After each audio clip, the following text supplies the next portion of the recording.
Call Halaylam Yahweh, Bahashim Yahushai, Bahashim Rakakwadash. Call Halaylam, all praises be to the Most High, Yahweh, the name of our Father, our Creator. In ancient Hebrew, who the world refers to as God, Bahashim, in the name of Yahushai, the name of our Lord and Savior, our Rock and Redeemer. Ignorant refers to as Jesus. Barakatayi, Barakatayi, Yahushai, blessed be our Father, Yahweh, blessed be our Rock, our Redeemer, Yahushai. Shalom to you all. Salutations to the hopeful elect. Double honors to the apostles and elders of Great Millstone who rule well, who push this gospel to the four corners of the earth, risking their lives and freedoms to do so, especially in these times. Again, salutations to the hopeful elect. Shalom means peace, greetings, peace be unto you in ancient Hebrew. I come to you today with this video. This is a testimonial video. There's also a lesson that I could pulled out of it. I don't know what I'm going to entitle it just yet, but it's going to be something in reference to chastisement. Okay, I'm going to do a very quick story. Incident happened to me on yesterday, which as soon as it happened, I immediately began to thank the Father for it. It's amazing how I did that because it happened. I was kind of stunned and shocked that it happened. And I said, Tawada Yahweh, Tawada Yahweh, Yahweh Shem Yahushai. Because it was an incident that happened to me on yesterday. And needless not, well, I'm going to say this much. Ever since it happened yesterday, I have not felt any pain. And it is a little unusual that I don't feel any pain. But the only thing I can say is Yahushua that's causing it to be that way for me. Okay, on yesterday, I was up a few miles from my house, and I was cutting a lady's grass. I was cutting her yard. I usually cut her grass no more than every 3 weeks to a month. It done been 2 months, and we done had a lot of rain. But the last couple of weeks, it's been dry here. I reside in southeastern U.S. It's been very, very dry, so it hasn't been. Her grass was thick, but it was thinning out because it had been dry for so long. So we did have the storms that came through Mississippi with the tornadoes. The last couple of days, we did receive those storms, but together they probably relinquished maybe a half inch of rain between the 2 days of storms. So wasn't enough. It was enough to bring the grass back to color, back to green from brown, but it wasn't enough to start growing yet before I got there to cut it. Okay, and yesterday I did something that I knew was very, very dangerous. I've done it before. It's not something that I should make a practice of. I don't advise anybody to do it, but I thought some grass was stuck up in my lawnmower chute. And usually I get a stick and do it, but yesterday, but from time to time I will grab the grass on the outside exterior of the chute and just pull that out. And usually between shaking the lawnmower or having to get a stick, I can get the grass that's piled up and bound up in the lawnmower. Well, on yesterday I did something different. I stuck my hand under there, and I stuck it too deep. And the lawnmower blade took a chunk out of my middle finger off the top, like off the fingertip itself. The tip is hanging on. It's severed, but it's hanging on right now. I immediately went into the house. And I immediately left the lawnmower and went into the house and rinsed it under cold water, and I put some peroxide on it, and I also put it in some ice water to take down any immediate swelling. Okay. Sometime this afternoon I will go on to the ER possibly and see if I need stitches, because I'm probably going to need stitches. Okay. Because like I said, the tip is severed, but it's not off. It's severed, but it's not off. It's hanging off. I mean, I can put it back down on there, but I think, because of the blood flow in the hand, how the blood flow goes in different directions, I will probably need to get some stitches before, if I want to save my fingertip. Okay. The most interesting thing about this incident is I had just said to myself, about 5 minutes before it happened, I don't need to do that. That's dangerous. Thinking in the back of my head, not speaking it, a lot of judgment is going out in the earth right now. I don't need to do this. Okay. Then about 3 minutes later, I saw a stick. A stick that was about 1.5 inches in diameter. So I could have easily got the stick and went in there. Because I used to do that. But from time to time, if I see a pile of grass sticking out, coming out the end, I'll just grab that pile, not even going nowhere near close to the blade. And that'll usually free up the bound grass. But anyway, yesterday, I stuck my finger under there, and the lawnmower blade took out a chunk of my tip of my middle finger. It did not hit it did not disturb the nail bed. The nail is not at all broken. The index finger has a bloodshot on it. It is not at all broken, and the first thing I immediately began to do was say, Thawadah, Yahwadah, Yahweh Shem Yahweh Shem Rakakwadash, because I knew the Lord had done it. I knew it was chastisement right then and there. Well, the last couple of weeks I've been slacking off. Not reading like I'm supposed to. Not reading every day like I'm supposed to. Not making any videos. Just slacking off. Hang with the 2/3 a little too much. Not saying hanging with them, but from time to time I do all kinds of work with 2/3 and whatnot that puts money in my pocket to help me keep food on my table and whatnot. So anyway, so make a long story short, it was not, I have not felt any pain to this day. Now, I do feel shooting pain every now and then, which lets me know the finger's not dying. The finger still has color. But the bandaging that I have on it, it moves from time to time. So the tip end that's severed is actually moving. So that's why it's continuing to still bleed, which is a good thing. But I owe all praise to Yahweh Shem Kakadash, because I knew it was judgment. I'm not going to stay on this any longer. No pain. I have shooting pain this morning, but I didn't have any pain when it happened. When the blade hit my finger, I didn't feel anything. I didn't feel the vibration of the lawnmower hit my finger, but I heard it. Da da da da da da da da da da da. I said, "Damn, my finger." Sheesh. I already knew what it was. That it never happened to me not a day in my life. But we're just gonna go over just a few precepts, maybe 2 or 3. And hopefully this will be a very, very short video for me, because everyone who watches my channel knows I'm pretty long-winded. My dad's long-winded, so not saying that my dad and I are two different individuals. However, I spent a lot of time with my dad growing up, a lot of time. So, when he asked me a question, it ain't no short answer, because he want to know why. He want to know why that is and where. Yeah. Okay, that's it. So, we're going to go to... in fact, right now, we already have it up. Proverbs 13:24 says,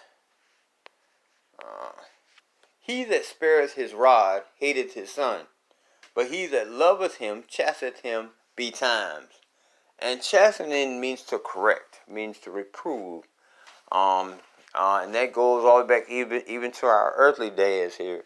When you get in trouble when you was young, you get in trouble in school, you did something, you acted out, you cussed the teacher out or whatever, you skipped class or whatever. And once that word or that information got back to the house, you already know. When you get home, you already know. Now, your mom might take it easy on you, but you already know your daddy now. Your daddy is different from your mom. Your daddy going all out on you. That's all what I mean. He's going to discipline you. He might take away your phone. He might take away some of your gaming privileges or something like that, whatever the case is. Or he might just do like my dad used to do me, get that belt. Oh, boy. I don't even want to go into it, okay? Because I'm willing to run outside in the night with dogs loose in my yard, then can't see, don't know where the dog at, then to beat up my daddy. That's all to it. So, all I gotta say is belt, and that's all I need to say. Okay, now, let's catch a few scriptures, other scriptures. Let's go back. I already have the precept saved into my blue letter Bible, because I know when I punch in those keystrokes, you can hear it. And I say that's something I would start to try to find a way to mend that so that won't be in your ear like that. Jeremiah 10:24. O Lord, power, correct me, but with judgment. not in thine anger, lest thou bring me to nothing. So definitely the Lord power corrected me, but with judgment. And I'm glad it was judgment because it was some things that I could see ahead of me that I needed to mend my ways. I needed to do something different because I was going to end up going off the deep end. Even for the whole summer, I've already had an opportunity to possibly get a job that's local, that's seasonal, that's going to be the whole summer weekly pay, and doing something very, very simple. But I was going to be in the company of some people that does some things that I don't even need to be around. So it helped. This whole judgment issue had really helped me to understand and to put myself back on the track what I need to be doing, earnestly and with sincerity. To the best of my ability. For we know we are at the end of things, and we should be doing everything we can to please Yahweh Shai, and whatnot. So as He has commended us. Okay. And like I said, oh Lord, power correct me, but with judgment, not in thine anger, because within His anger, we'll be completely wiped out, completely wiped out, killed, pursuant to Deuteronomy 32:39. Now, for we know the issue of death comes from the Lord. Now, let's get Hebrews 12:6, and I think we're going to be done. I don't want this video to be oh, no. We don't have to do it. I'm sorry. Salakia. Let's just go back. Let's just go back one, and Hebrews 12:7 should be, there it is right there. I'm sorry. Salakia. My bad. Now, Hebrews 12:6. For whom the Lord loveth, He chastiseth. He chasteneth. Salakia. For whom the Lord loveth, He chasteneth, and scourgeth every son whom He receiveth. 7. If ye endure chasteneth, the Most High dealeth with you as with sons. For what son is he whom the Father chastiseth not? Okay. But if ye be without chastisement, whereof all are partakers, then are ye bastards and not sons. So again, it's a good thing. Anytime, if your father and your mother love you, they're gonna chastise you. They're gonna discipline you. You're gonna be mad as hell. Why I always get to beat? Whatever it may be. Why it's like every week I'm in trouble. You know what I'm saying? Yeah, but if they didn't love you, they wouldn't do anything. They do this because they love you and they want to discipline you as a way of pruning you and pruning the bad behavior out of you, so that when you grow up, you will be a good standing man. You'll be productive. You'll be able to live out Jeremiah 29:11. For He gave you hope in the future to an expected end, and you'll be able to walk into that. The sum total of your life will be positive productivity, and because that's also. You plan to have sons. You plan to have children. At least you're gonna do the same thing your father did to you. You're gonna have the same experiences with your children, especially your boys, like he had with you. So that way, that way you stayed on track, and then you're gonna keep him on track. And you understand all too well, because you understand the importance of disciplining. But you also understand every week I used to get beat every week. I always say when I had children, I was going to do something different. Well, now you understand both worlds now. But you have to deal with that in reference to your son and how he is with you. And whether or not he learns quickly, whether he is stubborn. It's like that. So, again, now, let's look at this word chastening here right quick. Okay. Strong's G 3809. Padaya. Okay. Now,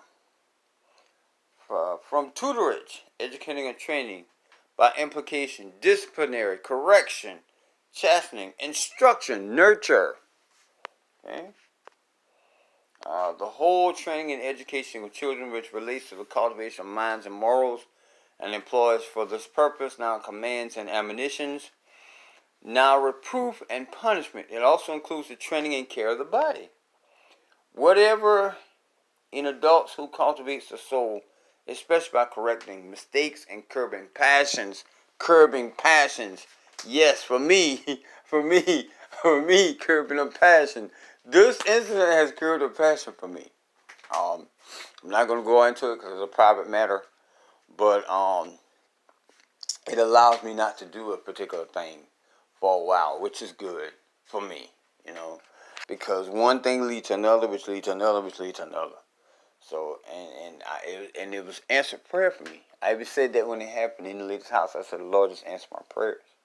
Because, I was into a particular activity a lot deeper than this. And in October, the Most High, I found myself in the hospital for about a week. I was in ICU. I was screwed up. You hear me? I was messed up. But the Most High had saved me out of He had pulled me out of that. Okay. And then I find myself linking back into that again slightly. Not all of it, but one piece where I immediately start praying about that. So it definitely has curbed that passion because I don't even want to go down this road because guess what? In my neighborhood, about 3 weeks ago, there was a guy that did not know the truth. And him and I have had very, very similar passions in the past about doing the same things and some of the similar things. And he lost his arm. Working on the farm. I think he was doing something at the shop. In reference to his job description, and from his fingertip to his elbow gone. And he went to the ER and they tried to put it back on. And as far as I know, as of now, they could not save the arm and they could not reattach it.